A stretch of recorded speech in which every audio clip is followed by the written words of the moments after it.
Всем привет! Вот и подошел к концу мой так называемый отпуск.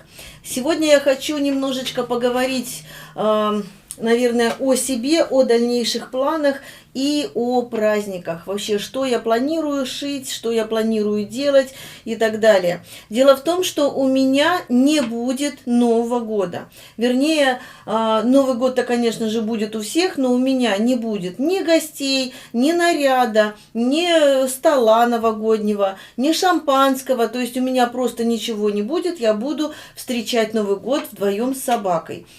Сначала я, конечно, огорчилась. Во-первых, огорчилась из-за того, что у мужа день рождения 31 декабря, а его отправляют в командировку с 28 по 4. То есть 4 числа он должен уже утром вернуться. Сначала я очень расстроилась. Конечно, поводы для расстройства у меня не один повод, да, не из-за того, что, то есть не только из-за того, что день рождения у мужа, но это главная причина. Конечно, мы уже за столько лет настолько привыкли, что у нас именно 31 декабря всегда гости, у нас всегда много народу. 31 декабря, начинаем мы как бы с дня рождения моего Синоковича, продолжаем Новый год. И эти гости все приходят, конечно же, заранее на день рождения, и все остаются на Новый год. Ну, а в этом году, то есть я о чем хотела сказать? Я хотела сказать, что это продолжается уже около 20 лет. То есть вот такая наша традиция. И вот оно раз. Слава Богу, это не юбилей мужа, а просто день рождения. В этом году ему 51 год, мы с ним ровесники. Кстати, вообще изначально ему пришло сообщение, что он будет работать, то есть он уезжает с 28 по 10 января. Конечно, мы расстроились, очень расстроились, потому что, как бы все праздники, да, он будет в командировке. Да, конечно, это хорошо оплачивается, но дело в том, что если бы мы нуждались, то да, может быть, кому-то это было бы в радость. Но как бы нужды-то нет у нас такой, как таковой. Ну да, он, конечно, не против подзаработать, но все-таки традиция есть традиция, да, просто вот обломали нам все, как говорится, планы. Причем ежегодные, традиционные планы такие, да. Но, с другой стороны, мы потом посидели, подумали. Во-первых, ему потом позже пришло сообщение, что не по 10, а по 4 он будет там в командировке. Причем там закрытое место, там вообще просто праздника не будет. Там просто вот как будний день будет работать он как все, да, там вахтовым методом работают, это платформа, это в море, то есть понятно, да, что там просто все закрыто, никуда не сходить, никуда не выйти, ни на что посмотреть, то есть Нового года не будет тоже. Поэтому я решила, что нужно бы успокоиться, что не нужно расстраиваться. Ну и ладно, что ж теперь делать. В общем, мы решили, что если он 4 приезжает, то почему бы и нет. У него там еще будет, у него там праздники, по-моему, до 8, а там у него еще 2 дня отпуска и плюс 2 дня выходных. То есть получается у него, по-моему, в общем, продленный у него такой будет отпуск. Продленные выходные. Из 4 там получается то ли 8, то ли 9 дней. Вот и за эти дни мы с ним отгуляем и его день рождения, и Новый год. Мы просто возьмем друзей и куда-нибудь пойдем. У нас дети запланировали папе подарок очень интересный. Сейчас не могу раскрывать секрета, а когда это случится, обязательно вам расскажу и, возможно, даже покажу. Возможно, даже мы возьмем с собой камеру и поснимаем, потому что мероприятие получится, то есть планируется очень интересное. Поэтому я как бы и не совсем расстроена, то есть даже не то, что не совсем расстроена, а хорошо, что это сказали заранее, и я как бы немножечко успокоилась, думаю, раз у мужа не будет дня рождения, не будет Нового года, почему бы и мне тоже как бы вот устроить себе как выходной, да, скажем так, релаксирующий выходной. Вот, вдвоем с собачкой. Конечно, мы будем общаться по телефону и с мужем, и с друзьями, естественно, но еще одно но. Дело в том, что те люди, те друзья, которые каждый год приходят к нам 31 декабря, они тоже, получается, у них тоже планы нарушены. Вот представляете, да, одно сообщение, да, рушит, как говорится, планы многих людей, нескольких человек. Очень, конечно, обидно. Ну ладно, я как бы сначала такая погрустила, а потом вроде как успокоилась, думаю, ладно. Ну и друзья простят, потому что это же мы не специально так, не мы так решили, а за нас так решили. Вот. Поэтому к чему я все это вот рассказываю? Поэтому, девочки, хотела же я себе какой-то новогодний наряд, какое-то новогоднее платье, и ткани всякие блестючие купила. И хотела, конечно же, вам вот в этот период с сегодняшнего дня, вот у меня муж сегодня пошел на работу после отпуска, и у меня сегодня уже рабочий день. И с сегодняшнего дня я планировала уже шить что-то новогоднее, что-то такое интересное, и, конечно же, снимать мастер-классы и показывать вам и построение, и моделирование, и пошив. Но теперь вот думаю, а нужно ли мне этот наряд? Нужен ли мне этот наряд? Я думаю, что новогодний наряд я уже шить себе не буду, к сожалению.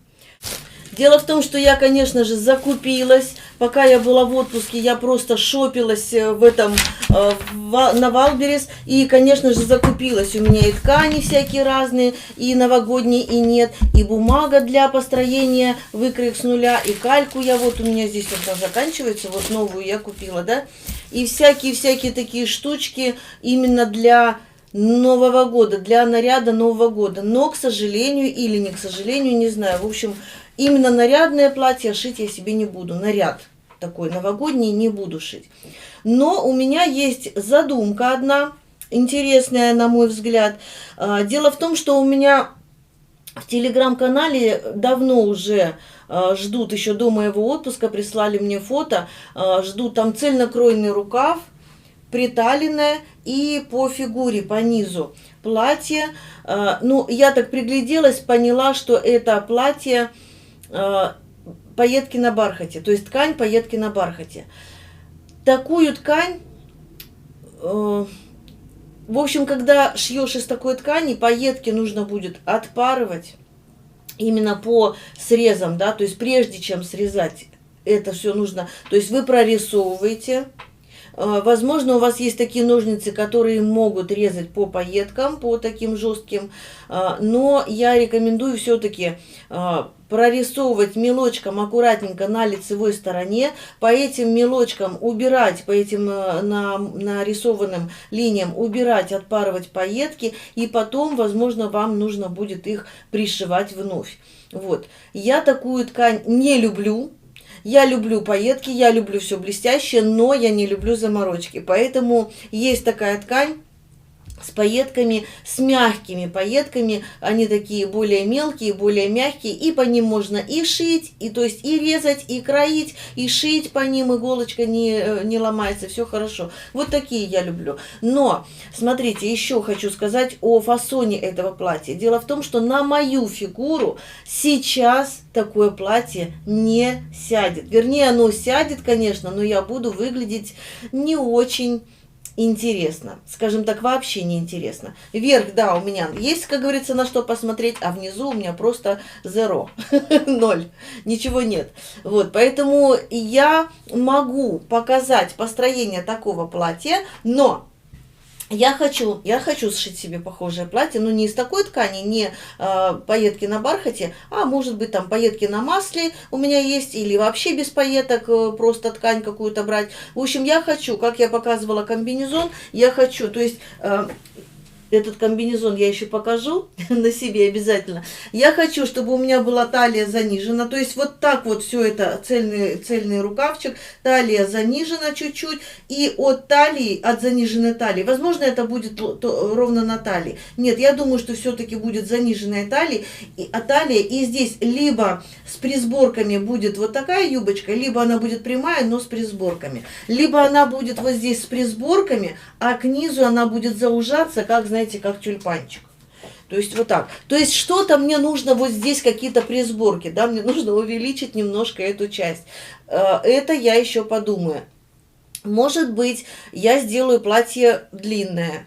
Ну, тогда нужно не масло, а что-то такое полегче, да, потому что тяжелая ткань достаточно, и она у меня оттянет, и здесь никакого приталивания у меня уже не будет, да, то есть я буду как вот так на рукавах держать это свое платье. В общем, это будет тяжелое и не очень, если длинное шить из масла. Если короткое из масла, то вполне можно взять. Кстати, да, масло бывает разное, оно бывает прям очень рыхлое. Опять же, я покажу, наверное, сейчас прям покажу свой комбинезон, покажу. Вот эта ткань, которая основная у меня ткань, она очень рыхлая. То есть она, если вот так вот растягивается, я сейчас на штанине покажу. У меня этот комбинезон получился одноразовым, девочки. Вот она растягивается и не восстанавливается, видите? То есть вот такая вот ерунда. Вот, все. И с этой стороны, то есть с изнаночной стороны видно. Видите? Вот такая вот некачественная ткань. Я ее покупала здесь у нас. По нашим меркам цена небольшая. По моим меркам, если учитывать то, где и за сколько я беру ткани, причем неплохого качества, эта цена достаточно дорогая. Но мне просто было уже некогда ждать, поэтому я решила здесь купить. За 530 рублей за метр я ее купила. И я знала, что она ткань некачественная, но решила все-таки сшить себе одноразовый вот такой вот комбинезончик. Поэтому смотрите, масло, у нас, кстати, такое же масло лежит. То есть вот оно также растягивается и не восстанавливается. Вот видите, оно прям вот все. А есть точно такая же ткань, но хорошего качества, и она уже стоит, по крайней мере, у нас тут больше 2000 за метр. Точно такая же ткань, но хорошего качества. То есть она уже вот так, если ее растянешь, то она собирается легко. То есть у нее не будет вот этих вот волн. У меня волны получились по внутреннему шву некрасиво. Вот так вот вроде нормально смотришь, да? А когда на тебе надето, вот они полежали, повисели пару дней, просто вот так вот повисели на вешалке, и у меня получились волны по внутреннему шву. Не знаю, видно, не видно. В общем, некрасиво. Попыталась я их сутюжить, но у меня ничего не получилось. Пока, то есть, как раскладываешь на доске гладильной, все красиво, все аккуратно, выглаживаешь, разглаживаешь, опять надеваешь на себя, и внутри у тебя вот так вот волны. В общем, такая эта ткань. Ну, одноразовый, я как бы больше и не планировала в нем никуда ходить, потому что, ну, куда мне в таком блестящем, нарядном ходить? День рождения отпраздновала, и слава богу. Вот. Покрасовалась, поплясала там. И, кстати, подруга взяла на заметку. То есть что-то, говорит, такое, вот такую идею похожую я что-нибудь, говорит, на себя применю. Вот видите, как не зря надела. Вот. Поэтому о тканях, да, поэтому вот, может быть, я, если, допустим, это будет у меня платье повседневное, может быть, я возьму что-нибудь такое легкое, что-нибудь такое, может быть, даже это будет шифон, естественно, на подкладке. Может, это будет какой-то софт или Ниагара, ну, что-то такое будет легенькое. Нужно, кстати, посмотреть. У меня, по-моему, нету такой легкой ткани в большом количестве, потому что для такого изделия нужно будет ткань не 2 метра. Я думаю, нужно будет больше. Вот, что еще? То есть это вот по поводу платья. Я покажу обязательно это платье, как моделируется оно. Как шить я его не буду, к сожалению, шить, поэтому не покажу. Покажу обязательно построение своего комбинезона. Опять же, шить я не буду, потому что он у меня уже сшит. Просто покажу построение, именно покажу именно такое построение, именно что касается трикотажа. То есть... Ну, тут нужно будет учитывать, да, если вы, допустим, будете шить не из трикотажа, чтобы вы учитывали то, что я буду кроить, то есть я буду показывать построение с учетом растяжимости. Это нужно обязательно. Вот. Хотя, может быть, я покажу, как говорится, 2 в 1, что если ткань растяжимая, то так, если ткань не растяжимая, то так. Ну, видите, если ткань не растяжимая, там нужны будут все выточки, а у меня там нет нагрудной выточки.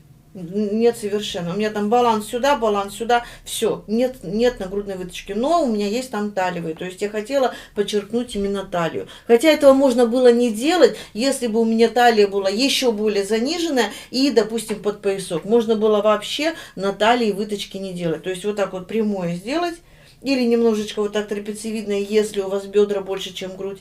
У меня наоборот, поэтому мне прямое. Вот, и можно было не делать. Но если эта ткань будет сухая, то есть не трикотаж, не тянущаяся ткань, то обязательно нужны будут выточки и, конечно же, припуски на швы. То есть если трикотаж мы убираем, ну, то есть свободу убираем, наоборот, да, делаем нулевые или минусовые, тут тоже смотря какой трикотаж. На этот трикотаж тоже минусовые не советую, потому что видели, как я показала, да, как он расходится. Вот. Что еще я хочу рассказать? Значит, по поводу брючек. Вот мне показали костюм, опять же в телеграм-канале показали костюмчик. Там такая шикарная, большая складка по переду, которая соединяется вот здесь и застрачивается она прям до линии банта. И когда ты вроде как спереди, сзади, я так понимаю, это брюки, спереди ты идешь в юбке с огромнейшим разрезом. И когда ты начинаешь ходить, этот разрез расходится. Даже получается, что он выглядит как разрез, но... Сейчас я себя покажу, а то меня не видно. Он выглядит как разрез, но при этом это складка, это огромная складка. Мне, кстати, кажется, вот очень плохо там видно все это. Если бы это детально рассмотреть, то было бы, может быть, даже проще, да, мне вот как-то вот сообразить и показать построение. Но мне кажется, что там складка не одна. То есть не просто вот так вот взяла, вот так вот складку заложила, а мне кажется, там две складки. Мне кажется, одна чуть дальше, одна чуть ниже, вот так, то есть, ну, как говорится, глубже спрятана, да, но вот, ну, мне так кажется, хотя, возможно, и нет, может быть, там одна складка, но вот здесь вот эти складки вот так сходятся и вот здесь застрачиваются. То есть, это получается то же самое, что я показывала брючки, да, варианты брюк. Вот зеленые я шила брюки с выточкой, ой, со складкой. То же самое, только там складка закладывается не 3 сантиметра, а сантиметров сколько здесь? Ну вот, если, допустим, отсюда складку брать, ну примерно, да, ну 12, наверное, точно есть до центра. Ну да, где-то сантиметров 12. То есть 24 сантиметра только на складку, да, вот так складываем материал, и вот она складка, вот она.